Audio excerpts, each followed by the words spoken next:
Item ಯಾವುದೇ ಇರಲಿ try ಮಾಡಿ ಆಚಿ ಚಿಕನ್ ಮಸಾಲಾ. ಒಂದು ಕಡೆ ನೀವು ಹೇಳ್ತಿದ್ದೀರಿ ಸರ್, ಕಾಂಗ್ರೆಸ್ನಲ್ಲಿ ಟಿಕೆಟ್ ಹಂಚಿಕೆಗಾಗಿ ಮೂರು ಹಂತದಲ್ಲಿ ಸಭೆಗಳಾಯಿತು ಸುರ್ಜೇವಾಲಾ ಅವರ ನೇತೃತ್ವದಲ್ಲಿ ಅಂತ. ಬಟ್ ಈ ಎಲ್ಲ ಹೈಡ್ರಾಮಾಗಳಿಗಿಂತ ಮೊದಲೇ ಶಾಮನೂರು ಕುಟುಂಬದ ಸಮರ್ಥವರು ಟಿಕೆಟ್ ಅನೌನ್ಸ್ ಆಗೋದಕ್ಕಿಂತ ಮೊದಲೇ ನಾಮಪತ್ರ ಸಲ್ಲಿಕೆ ಮಾಡಿದ್ರು. ಇದು ಕೂಡ ದೊಡ್ಡ ಮಟ್ಟದಲ್ಲಿ ಚರ್ಚೆ ಆಗ್ತಾ ಇದೆ. ಇದು ಈಗ ಕೊಟ್ಟರೆ ಕೊಡಬಹುದು, ಕೊಡದೇ ಇದ್ರೆ ನಮ್ಮ ನಡೆ ನಮಗೆ ಅನ್ನುವಂತ ಎಲ್ಲ ಎಲೆಕ್ಷನ್ಸ್ ಅಲ್ಲೂ ಕೂಡ ಇತಿಹಾಸ ತೆಗೆದು ನೋಡಿ. ಆ ದಾವಣಗೆರೆ ಭಾಗದಲ್ಲಿ ಆ ಉಜಿಗಳಲ್ಲಿ ಎಲ್ಲ ಕೂಡ ಯಾವತ್ತೂ ಅಷ್ಟೇ ಟಿಕೆಟ್ ಅನೌನ್ಸ್ ಮಾಡಿದ್ರೆ ಒಂದು ಮುಹೂರ್ತ, ಒಂದು ಅವರ ಜಾತಕದ ಪ್ರಕಾರ ಅಪ್ಲಿಕೇಶನ್ ಹಾಕ್ತಾರೆ. ಇವಾಗಲ್ಲ, ಇದೊಂದು ಹೊಸದಲ್ಲ ಇದು. ಓಕೆ. ಆದರೆ ಯಾವ ಬಿ ಫಾರ್ಮ್ ಕೊಟ್ಟಿರಲ್ಲ ಅವ್ರಿಗೆ. ಟಿಕೆಟ್ ಕೊಟ್ಟರೆ, ಬಿ ಫಾರ್ಮ್ ಕೊಟ್ಟರೆ ಮಾತ್ರ ಅಫಿಷಿಯಲ್ ಕ್ಯಾಂಡಿಡೇಟು. ಇಲ್ಲಾಂದ್ರೆ ಅವರು ವಿಡ್ರಾ ಮಾಡಲೇಬೇಕಾಗ್ತದೆ. ಅಕಸ್ಮಾತ್ ಒಂದು ವೇಳೆ ಸಮರ್ಥಿಗೆ ಟಿಕೆಟ್ ಸಿಗದೆ ಹೋಗಿದ್ರೆ ಅವ್ರು ವಿಡ್ರಾ ಮಾಡಬೇಕಾಯ್ತು. ಓಕೆ, ಮಾಡ್ತೀನಿ ಅಂತ ಹೇಳಿದ್ರು. ಆ ಪ್ರಶ್ನೆ ಅವ್ರು ಬೆಳಗ್ಗೆ ಸುರ್ಜೇವಾಲಾ ಅವರು ಫೋನ್ ಮಾಡಿದ್ರಂತೆ, CM ಅವ್ರು ಫೋನ್ ಮಾಡಿದಂತೆ.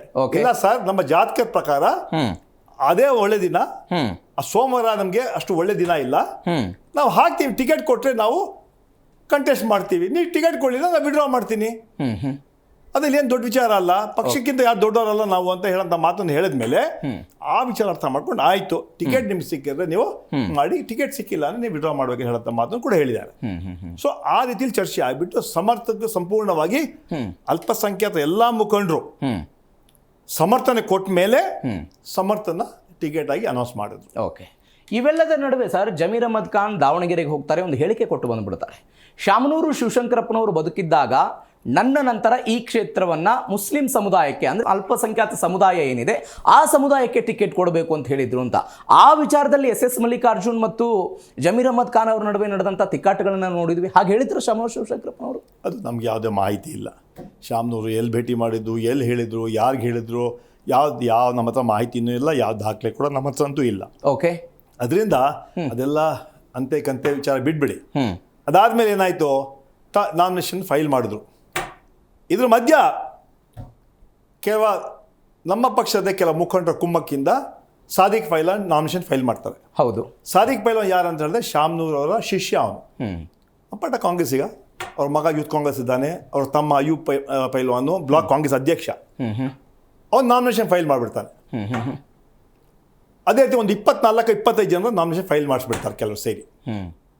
ಯಾಕೆ ಅಂತ ಹೇಳಿದ್ರೆ ಅಲ್ಪಸಂಖ್ಯಾತರ ಓಟ್ ಎಲ್ಲ ಡಿವೈಡ್ ಆಗಲಿ, ಕಾಂಗ್ರೆಸ್ನ ಸೋಲ್ಲಿ ಅಂತ ಕೆಲವರು ಹುನ್ನಾರ ಷಡ್ಯಂತ್ರ ಮಾಡ್ತಾರೆ. ಯಾರು ಸರ್ ಹುನ್ನಾರ ಮಾಡಿದ್ದು? ಕಾಂಗ್ರೆಸ್ ಅದು ಪಕ್ಷ ತೀರ್ಮಾನ ಮಾಡುತ್ತೆ, ಯಾರು ಮಾಡ್ತಾರೆ, ಎನ್ಕ್ವೈರಿ ಮಾಡ್ತಾರೆ.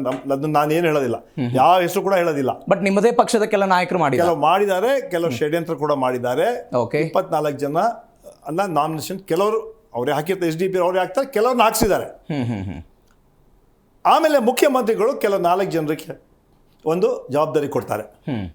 ಹೋಗ್ಬಿಟ್ಟು ನೆಕ್ಸ್ಟ್ ಬೆಳಿಗ್ಗೆ ಹೋಗ್ಬಿಟ್ಟು ನೀವು ಅದನ್ನು ವಿಡ್ರಾ ಮಾಡಿಸಿ ಅಂತ ಹೇಳ್ತಾರೆ. 2 ಮುಖಂಡರು ಬೆಳಿಗ್ಗೆ ಬರೋದೇ ಇಲ್ಲ. ಅಂತಿಮವಾಗಿ ನಾನು ಮತ್ತು ರಿಜ್ವಾನ್ ದಾವಣಗೆರೆ ಹೋಗ್ತೀವಿ. ಅಲ್ಲಿ ಸಾವಿರಾರು ಜನ, ಯಾಕಂದರೆ ಟೈಮ್ 2.5 ಗಂಟೆ ತಲುಪ್ತೀವಿ ನಾವು. ಅರ್ಧ ಗಂಟೆ ಮಾತ್ರ ಇದೆ, ನಿಮ್ಗೆ ಗೊತ್ತಲ್ಲ, ಕಾರ್ಯಕರ್ತರು ಎಲ್ಲಿ ಬಿಡ್ತಾರೆ ಆಚೆ ಹೋಗಿ ಅವ್ರಿಗೆ. ಒಂದು ವೇಳೆ ನಾವು 2 ಅವರ್ ಮುಂಚೆ ಹೋಗ್ತಾ ಇದ್ರೆ ಅವತ್ತಿಂದ ವಿಡ್ರಾ ಮಾಡಿಸ್ತಾ ಇದ್ವಿ. ಆದರೆ ಅದೆಲ್ಲ ಸಾವಿರಾರು ಕಾರ್ಯಕರ್ತರು ಅನ್ಯಾಯ ಆಗಿದೆ ಅಂತ ಅವ್ರಿಗೆ ಆಮೇಲೆ ನಾವು ಹೇಳ್ತೀವಿ, ನೋಡಿ ಸಾದಿಕ್ ಪೈಲ್ವಾನ್, ನಿಮ್ಮ ಹೆಸರು ಯಾವ ಮುಖಂಡರು ಹೇಳಿಲ್ಲ, ಹೇಳಿದ ಒಬ್ಬ ಹೆಸರು ಹೇಳಿದ್ದು, ನಿಮ್ಮ ಹೆಸರು ಯಾವುದು ಪ್ಯಾನಲ್ಗೂ ಬಂದಿಲ್ಲ ಅಂತ ಹೇಳುವಾಗ ಅವ್ರಿಗೆ ಜ್ಞಾನೋದಯ ಆಗತ್ತೆ. ನನಗೆ ಅವ್ರು ಹೇಳ್ತಾರೆ, ನಮ್ಮ ಪಕ್ಷದ ಕೆಲ ಮುಖಂಡರು ಹೇಳೇ ನನಗೆ ನಾಮಿನೇಷನ್ ಫೈಲ್ ಮಾಡಿಸಿದ್ದಾರೆ ಇಂಡಿಪೆಂಡೆಂಟ್ ಆಗಿ ಅಂತ. ಈ ವಿಚಾರವನ್ನು ಮುಖ್ಯಮಂತ್ರಿಗಳಿಗೆ, KPCC ಅಧ್ಯಕ್ಷರಿಗೆ, AICC ಜನರಲ್ ಸುರ್ಜೇವಾಲಾಗೆ ಇದೇ ಸಾದಿಕ್ ಪೈಲ್ವಾನ್ ಹೇಳ್ತಾರೆ. ಓಕೆ. ಆಮೇಲೆ ಬೆಂಗಳೂರು ಬರ್ತಾರೆ ಸಾದಿಕ್ ಪೈಲ್ವಾನು. ಬಂದ್ಬಿಟ್ಟು ಮುಖ್ಯಮಂತ್ರಿ ಭೇಟಿ ಮಾಡಿ, ಸರ್ ನಾನು ಯಾವತ್ತೂ ಪಕ್ಷ ವಿರೋಧಿ ಕೆಲಸ ಮಾಡಿದೆ. ನಿಮ್ಮನ್ನ ಪೈಲ್ವಾನ್ ಅವರನ್ನ ಸಮಾಧಾನ ಪಡಿಸುವಂತೆ ಸೂಚನೆ ಕೊಟ್ಟವರು ಯಾರು ಸರ್?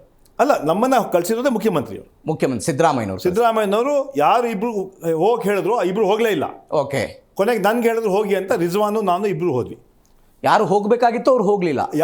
ನಾವು 4 ಜನ ಹೋಗ್ಬೇಕಾಯ್ತು, ಅದ್ರಲ್ಲಿ ಇಬ್ರು ಬರಲಿಲ್ಲ. ಓಕೆ. ಕೊನೆ ಅಂತಿಮವಾಗಿ ಇಬ್ರು ಅಲ್ಲ, ಅದು ಬಿಟ್ಬಿಡಿ, ಅದು ನಿಮ್ಮ ವಿಶ್ಲೇಷಣೆಗೆ ಬಿಡ್ತೀನಿ ನಾನು. ಓಕೆ. ನಿಮ್ಮ ಚಿಂತನೆಗೆ ಬಿಡ್ತೀನಿ, ವಿಶ್ಲೇಷಣೆ ಬಿಡ್ತೀನಿ.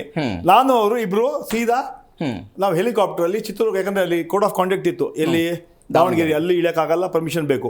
ಚಿತ್ರದುರ್ಗಕ್ಕೆ ಲ್ಯಾಂಡ್ ಮಾಡಿದ್ವಿ 1:40ಕ್ಕೆ.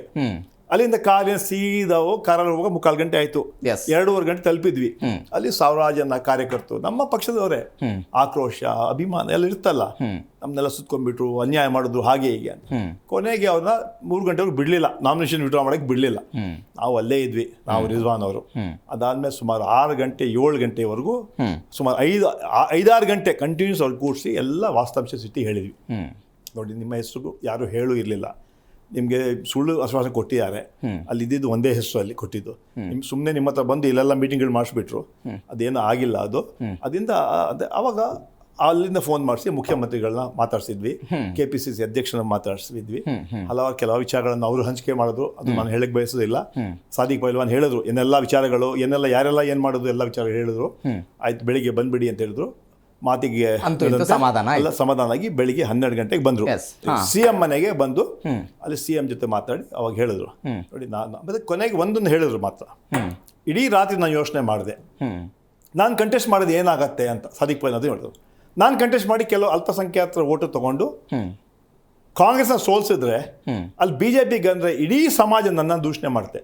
ನೀನು ಮಾಡಿಬಿಟ್ಟು ಈ ಭಾಗದಲ್ಲಿ ಕಾಂಗ್ರೆಸ್ನಲ್ಲಿ ಶಾಂತಿ ಇತ್ತು, ನೆಮ್ಮದಿ ಇತ್ತು, ಆ ನೆಮ್ಮದಿನ ಹಾಳು ಮಾಡಿ BJPನ ಗೆಲ್ಸಿದ್ಯಾ ಅಂತ ನನ್ನ ಮೇಲೆ ದೂಷಣೆ ಮಾಡ್ತೀನಿ. ಅಷ್ಟೇ ಒಂದು ಕಾರಣಕ್ಕೆ ನಾನು ಒಬ್ಬ ಕಾಂಗ್ರೆಸ್ಸಿನ ಕಾರ್ಯಕರ್ತರಾಗಿ ನಾನು ಸಂಪೂರ್ಣ ನನ್ನ ಕ್ಯಾಂಡಿಡೇಟ್ ವಿಡ್ರಾ ಮಾಡ್ತೀನಿ, ಸಮರ್ಥನ ಗೆಲ್ಸೋದ್ರಲ್ಲಿ ದೊಡ್ಡ ಹೊಣೆಗಾರಿಕೆ ಜವಾಬ್ದಾರಿ ಮಾಡ್ತೀನಿ ಹೇಳೋಂಥ ಮಾತನ್ನು ಅವರು ಹೇಳಿಬಿಟ್ಟು ಅದನ್ನು KPCC ಅಧ್ಯಕ್ಷರು ಭೇಟಿ ಮಾಡ್ತಾರೆ, ಜನರಲ್ ಸೆಕ್ರೆಟರಿ ಸುರ್ಜೇವಾಲಾ ಭೇಟಿ ಮಾಡಿ ಕಾಂಗ್ರೆಸ್ ಆಫೀಸಲ್ಲಿ ಬಂದು ಅದನ್ನು ವಿಡ್ರಾ ಮಾಡ್ತಾರೆ. ಸೊ ಅದಾದಮೇಲೆ ನೆಕ್ಸ್ಟ್ ಡೇ ನಾವು ಮತ್ತೆ ದಾವಣಗೆರೆ ಹೋಗ್ತೀವಿ, ಅಲ್ಲಿ ಮಲ್ಲಿಕಾರ್ಜುನ್ ಅವ್ರ ಮನೆಗೆ ಬರ್ತಾರೆ, ಅದರಿಂದ ಚುನಾವಣೆ ಶುರು ಆಗುತ್ತೆ.